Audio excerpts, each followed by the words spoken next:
ഏറ്റവും പ്രിയപ്പെട്ട വൈദിക ശ്രേഷ്ഠരെ, എനിക്ക് ഏറ്റവും സ്നേഹമുള്ള റിനു, ജിനി, പ്രിയപ്പെട്ട മാതാപിതാക്കളെ, സഹോദരങ്ങളെ, ടെക്നിക്കലി സഹായിക്കുന്നവരെ, നിങ്ങൾക്ക് എല്ലാവർക്കും സ്നേഹവന്ദനം.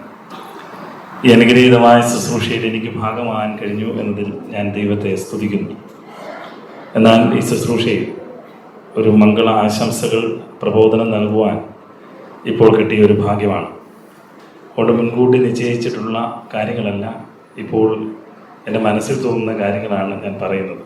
അതുകൊണ്ട് തെറ്റുകൾ വരാതിരിക്കാൻ നിങ്ങൾ പ്രാർത്ഥിക്കുക. എനിക്ക് വളരെയധികം സ്നേഹമുള്ള ആളാണ് പ്രിയപ്പെട്ട റിനു. അതുകൊണ്ടാണ് ഞാൻ ഇത്രയും ദൂരം യാത്ര ചെയ്തു വന്നത്. സാധാരണഗതിയിൽ അധികം കല്യാണങ്ങൾക്ക് പോകാത്ത ഒരാളാണ് ഞാൻ. റിനുവിനോടുള്ള സ്നേഹമാണ് ഞാൻ വരാൻ കാരണം. അതിനൊരു കാരണമുണ്ട്. പ്രത്യേകിച്ച് ഈ ഇടവക, കൂട്ടുതല അസെൻഷൻ മാർത്തോമ ഇടവക എനിക്ക് വളരെ പ്രിയപ്പെട്ടതാണ്. ബന്ധങ്ങൾ കൊണ്ടും അതുപോലെ തന്നെ എൻ്റെ ജീവിതയാത്രയിൽ എന്നെ വളരെയധികം സ്നേഹിക്കുന്നവർ ഈ ഇടവകയിലുണ്ട്. പ്രത്യേകിച്ച് ഈ ഇടവകയിലെ യുവജനങ്ങൾ എനിക്കൊരു കരുത്താണ്. അതിലൊരാളാണ് റിനു. ഈ ഇടവകയിലെ പ്രിയപ്പെട്ട എബിനും ലിബുവും എന്നോടൊപ്പം MCRTയിൽ ശുശ്രൂഷ ചെയ്തിട്ടുണ്ട്. ആ ശുശ്രൂഷയിൽ എനിക്ക് അധികമായി ലഭിച്ച ഭാഗ്യമാണ് ഈ പ്രിയപ്പെട്ട റിനുവും കുടുംബവും, അതുപോലെ തന്നെ അപ്പുവും, അങ്ങനെ വിവിധ ആൾക്കാർ, എല്ലാവരുടെയും പേര് ഇപ്പോൾ പറയാൻ പറ്റുന്നില്ല. അതുകൊണ്ട് അവരുടെ വീട്ടിലെ സന്തോഷം എൻ്റെ കുടുംബത്തിലെയും സന്തോഷമാണ്. അതുകൊണ്ട് ഞാൻ ഇന്ന് നിങ്ങളോട് പറയുമ്പോൾ ആ ഒരു എക്സൈറ്റ്മെൻറ്റിലാണ്. പ്രിയപ്പെട്ട ജിനി, പ്രിയപ്പെട്ട റിനു, നിങ്ങളോട് എനിക്ക് അധികമായി ഇപ്പോൾ പറഞ്ഞാൽ നിങ്ങൾ ഗുണപ്പെടുമെന്ന് എനിക്ക് യാതൊരു വിശ്വാസവുമില്ല. എന്നാൽ എനിക്കറിയാവുന്ന 3-4 കാര്യങ്ങൾ ഞാൻ നിങ്ങൾക്ക് പറഞ്ഞു തരാം. സാധാരണഗതിയിൽ വിവാഹപ്രായമാകുമ്പോൾ മാതാപിതാക്കൾ നമുക്ക് തക്കതായ തുണയെ കണ്ടെത്തി തരുന്നു. അപ്പോൾ നാട്ടുകാർ ചോദിക്കുന്നൊരു ചോദ്യമാണ്, അവൻ അതിനുള്ള പക്വതയൊക്കെ ആയോ? കൊച്ചിനെ കുറിച്ച് ഇപ്പോഴേ കെട്ടിക്കാറായോ? വയസ്സ് മൂത്ത് നമ്മൾ എന്തൊക്കെ ആയെന്നുള്ളത് നമുക്ക് മാത്രമേ അറിയത്തുള്ളൂ. അതിന് കാരണം നമുക്കതിനുള്ള ഒരു നോളജ് അല്ലെങ്കിൽ അതിനുള്ള പക്വതയായോ എന്നും നാട്ടുകാർക്ക് ചിലപ്പോൾ സംശയം ഉണ്ടാകും.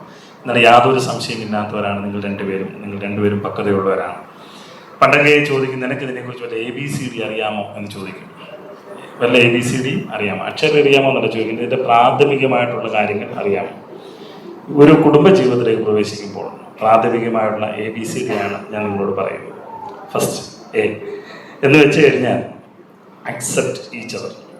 ഇപ്പോൾ ജിനിയുടെ ഇരിപ്പ് കണ്ടു കഴിഞ്ഞാൽ എനിക്കിത് എന്നെ പോലെ ഒരു ഭാഗ്യം ചെയ്തവർ ലോകത്ത് വേറെ ഇല്ല. കാരണം റിനുവിനെ പോലെ സുന്ദരനും സുമുഖനും സുശീലനും സുസ്മരവദനമായിട്ടുള്ള ഒരാളെ കിട്ടിയല്ലോ എന്നുള്ള സന്തോഷത്തിലാണ്. റിനുവും അതേപോലെ തന്നെയാണ് ഇരിക്കുന്നത്. മനസ്സിൽ ലഡുപൊട്ടി എന്ന് പറഞ്ഞുകൊണ്ട് തന്നെയാണ് ഇരിക്കുന്നത്. അതുകൊണ്ട് പരസ്പരം നിങ്ങൾ ഈ നാളുകളിൽ കണ്ടത് മുഴുവനും വീഡിയോ കോൾ വഴിയും, അതുകൂടെ വല്ലപ്പോഴും ഇപ്പോൾ ഫോട്ടോഷൂട്ടിന് പോയപ്പോഴുള്ള കാഴ്ചകൾ, ബാക്കി മുഴുവൻ സംഭാഷണങ്ങൾ നമ്മൾ നടത്തിയത് ഫോണിലൂടെയാണ്. എന്നാൽ അതിനപ്പുറമായി ഒരു റിനു ഉണ്ട്, അതിനപ്പുറമായ ഒരു ജിനിയുണ്ട്. അത് ഇന്ന് വൈകുന്നേരത്തെ ഒന്നും മനസ്സിലാവത്തില്ല. ഒരാഴ്ച കഴിയുമ്പോൾ നിങ്ങൾക്ക് മനസ്സിലാവും, ഇതൊക്കെ ഇങ്ങനെയൊക്കെ ആയിരുന്നോ എന്നുള്ളത്. അതുകൊണ്ട് ഇപ്പോഴേ ബി പ്രിപ്പയർ. എന്താണെന്നറിയാമോ? ജിനി എന്ത് തന്നെയായിരുന്നാലും ഞാൻ അക്സെപ്റ്റ് ചെയ്യും. റിനു എന്ത് തന്നെയായിരുന്നാലും ഞാനത് അക്സെപ്റ്റ് ചെയ്യും. അതായത് നിങ്ങൾ തമ്മിൽ കാണാത്തതായ ഒത്തിരി നന്മകൾ റിനുവിനുണ്ട്, ജിനിക്കുമുണ്ട്.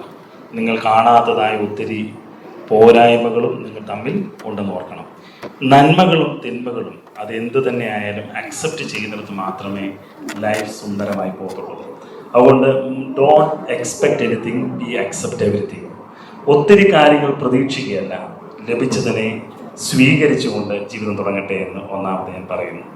രണ്ടാമത്തെ കാര്യം B ആണ് ഞാൻ ഉദ്ദേശിക്കുന്നത്. Believe each other. നിങ്ങൾ പരസ്പരം വിശ്വാസമുള്ളവർ ആയിരിക്കണം. ജീവിതത്തിൽ എപ്പോഴെങ്കിലും ഒരു സംശയം നമുക്കൊരാളെ കുറിച്ച് തോന്നിക്കഴിഞ്ഞാൽ മരിക്കുന്നിടം വരെ ആ സംശയത്തിലാണ് ജീവിക്കുന്നത്.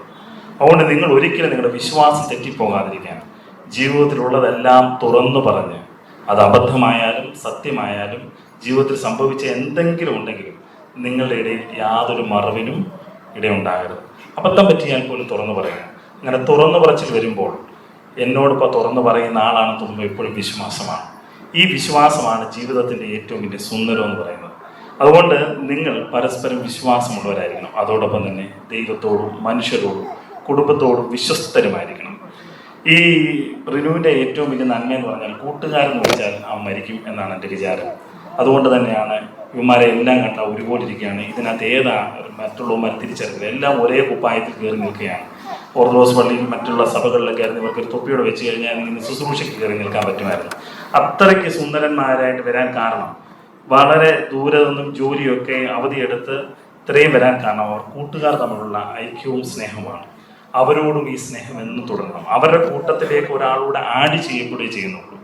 അതുകൊണ്ട് ഈ സൗഹൃദങ്ങൾക്ക് ഒരിക്കലും ഒരു മങ്ങൽ കേൾക്കരുത്.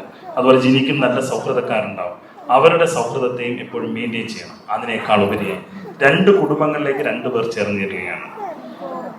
3 ആൺകുട്ടികളുള്ള ഭവനമാണ് റിനുവിൻ്റെതെന്നാണ് ഞാൻ മനസ്സിലാക്കുന്നത്. അവരമ്മ മാത്രമായിരുന്നു സേവിയാ സംഘത്തിൽ ഒരു അംഗമായിട്ടവിടെ ഉണ്ടായിരുന്നു. ഇപ്പോൾ 3 പേർ അവിടെ ചെന്ന് ജോയിൻ ചെയ്തിട്ടുണ്ട്. അപ്പോൾ നിങ്ങളോട് അവിടെ ചെല്ലുമ്പോൾ ഇപ്പോൾ അവിടെ ഉണ്ടായിരിക്കുന്ന ആ സുന്ദരമായ നിമിഷങ്ങളെ കൂടുതൽ മനോഹരമാക്കുവാനും ആഹ്ലാദപ്രദമാക്കുവാനും ജിനിക്ക് വലിയ ഉത്തരവാദിത്വമുണ്ട്. അതോടെ തന്നെ റിനുവിനും വലിയ ഉത്തരവാദിത്വമുണ്ട്. അതുകൊണ്ട് നിങ്ങൾ കുടുംബങ്ങൾ വരുന്ന അധികപ്പറ്റായിട്ടല്ല, അധിക സന്തോഷമായിട്ട് മാറണം. നീ വന്നതിന് ശേഷമാണ് ഞങ്ങളുടെ വീട്ടിൽ ഇങ്ങനെ സംഭവിച്ചതെന്ന് പറയാം. നീ വന്നതിന് ശേഷമേ ഞങ്ങൾ നന്നായി ഉള്ളെന്ന് പറയത്തക്ക വേണം. നമ്മുടെ എല്ലാ പ്രവർത്തനങ്ങളും ആ കുടുംബത്തിന് അനുഗ്രഹമായി ബോത്ത് 2 പേരും ചെയ്യണം. അങ്ങനെയാവും ബി ഹാപ്പി. അങ്ങനെ ആവുമ്പോൾ നിങ്ങൾ സന്തോഷമുള്ളവരായി തീരും.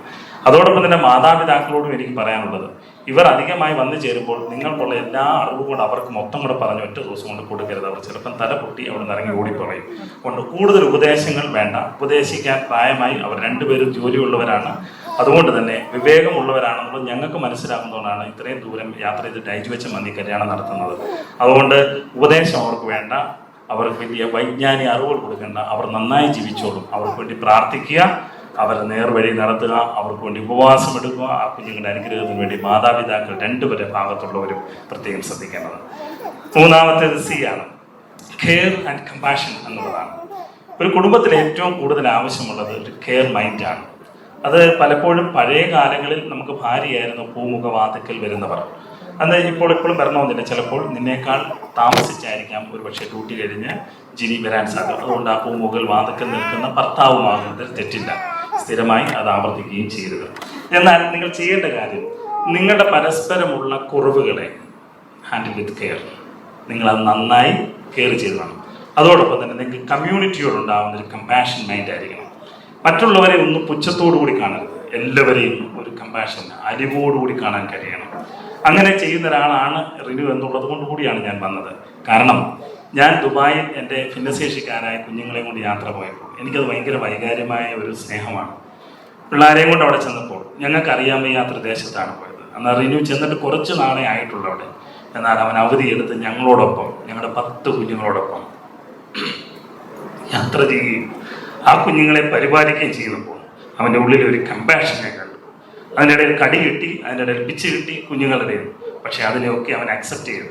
അവൻ്റെ ജോലി പോലും കുറച്ച് നാളെ ആയെങ്കിൽ പോലും അവധിയെടുത്ത് ഞങ്ങളോടൊപ്പം യാത്ര ചെയ്യുമ്പോൾ ഒരു കമ്പാഷൻ മൈൻഡുണ്ട്. അതുകൊണ്ട് ഈ മനസ്സ് എപ്പോഴും ഉണ്ടാവണം. ഒരു ബലഹീനരെ കാണുമ്പോൾ, നിങ്ങളുടെ ആവശ്യമുള്ളവരെ കാണുമ്പോൾ നിങ്ങൾക്ക് കൈ കൊടുക്കാൻ മനസ്സുണ്ടാകണം. ഒരു കെയർ മൈൻഡ്സ് ഉണ്ട്. അത് അവസാനമെത്തുന്ന ഡെഡിക്കേഷൻ. ഇതാണ് യഥാർത്ഥത്തിൽ സമർപ്പണം എന്ന് പറയുന്നത്. പള്ളിയിൽ വന്ന് ആമേൻ പറയുന്നതും കുരിശു വരച്ച് മടങ്ങിപ്പോകുന്നതല്ല. മനുഷ്യരോടും കുടുംബങ്ങളോടും ദൈവത്തോടുമുള്ള വിശ്വാസമാണ് ഡെഡിക്കേഷൻ എന്ന് പറയുന്നത്. അങ്ങനെ ഒരു ഡെഡിക്കേറ്റഡ് ഫാമിലിയായി മാറട്ടെ. അതുകൊണ്ട് അക്സെപ്റ്റ്, ബിലീവ്, കമ്പാഷൻ, ഡെഡിക്കേഷൻ. അങ്ങനെ അനുഗ്രഹീതമായ ഒരു കുടുംബജീവിതം നിങ്ങൾക്കുണ്ടാകും. അതിനായി ഞാൻ പ്രാർത്ഥിക്കുന്നു. പ്രിയപ്പെട്ട അച്ഛന്മാർ പ്രാർത്ഥിക്കുന്നു. ഈ വന്നിരിക്കുന്ന നിങ്ങളെല്ലാവരും പ്രാർത്ഥിക്കണം. നമ്മൾ കല്യാണം കഴിക്കാൻ വന്നതല്ല, മറിച്ച് കല്യാണം നടത്തുവാനും അവർക്ക് വേണ്ടി മധ്യസ്ഥത വെച്ച് പ്രാർത്ഥിക്കാനുമാണ്. ആയത് പിതാവും പുത്രനും പരിശുദ്ധ റൂഹായുമായ ദൈവം ആയുസ് പര്യന്തം കൃപയാൽ, അധികം കൃപയാൽ നിങ്ങൾ നടത്തട്ടെ. ആമേൻ.